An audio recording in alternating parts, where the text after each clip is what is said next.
윌리엄 셰익스피어 시대의 천재, 모든 드라마의 시작. 안녕하세요.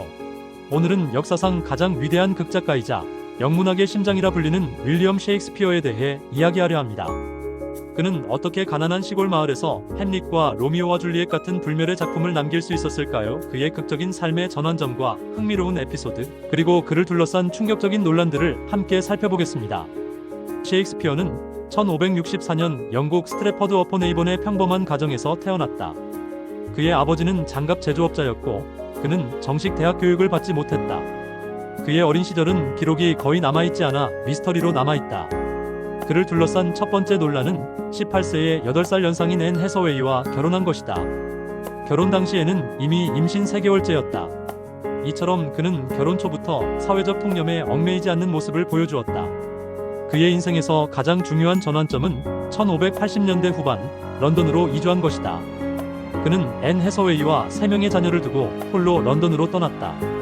런던으로 간 그는 극단에 들어가 배우 겸 작가로 활동했다. 당시 런던 극장가는 경쟁이 치열한 곳이었고 그는 이곳에서 헨리 6세를 비롯한 여러 희곡을 쓰며 이름을 알리기 시작했다. 그는 1590년대에 로미오와 줄리엣과 같은 비극과 한여름, 밤의 꿈 같은 희극을 쓰며 런던의 인기 극작가로 자리매김했다. 그는 1600년대 초 극작가로서 전성기를 맞이하며 햄릿, 오셀로, 리어왕, 맥베스 같은 4대 비극을 썼다. 이 작품들은 인간의 복잡한 감정과 욕망을 심도 있게 다루며 오늘날까지도 수많은 사람들에게 깊은 감동을 주고 있다. 하지만 그의 삶은 영광뿐만 아니라 작품 표절에 대한 충격적인 논란에 휩싸였다. 일부 학자들은 그의 작품이 기존에 존재하던 이야기들을 그대로 베낀 것이라고 주장한다. 예를 들어 햄릿의 줄거리는 덴마크의 전설인 암레트에서, 로미오와 줄리엣은 로미우스와 줄리엣이라는 이탈리아의 시에서 가져온 것이다. 이처럼 그는 완전히 새로운 이야기를 창작하기보다는 기존의 이야기를 재해석하고 발전시키는 데 뛰어났다. 또 다른 충격적인 논란은 셰익스피어가 아니다는 주장이다. 일부 학자들은 시골 출신의 교육받지 못한 셰익스피어가 어떻게 그렇게 깊이 있는 희곡들을 쓸 수 있었는지 의문을 제기했다. 그들은 옥스퍼드 백작, 프랜시스 베이컨, 크리스토퍼 말로 같은 귀족들이 셰익스피어라는 가명으로 작품을 썼다고 주장했다.